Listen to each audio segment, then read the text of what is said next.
Incluida la madera, Canadá cuenta con una gran cantidad de lagos y ríos, que constituyen una parte importante de su geografía.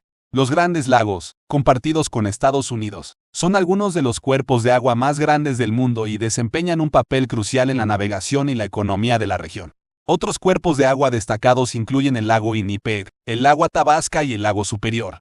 Los ríos como el Yukon, el Mackenzie y el San Lorenzo son también características importantes del paisaje canadiense. Canadá tiene una extensa línea costera en 3 océanos: el Atlántico, el Pacífico y el Ártico. En la costa del Pacífico se encuentran paisajes impresionantes como la isla de Vancouver y la costa de la Columbia Británica.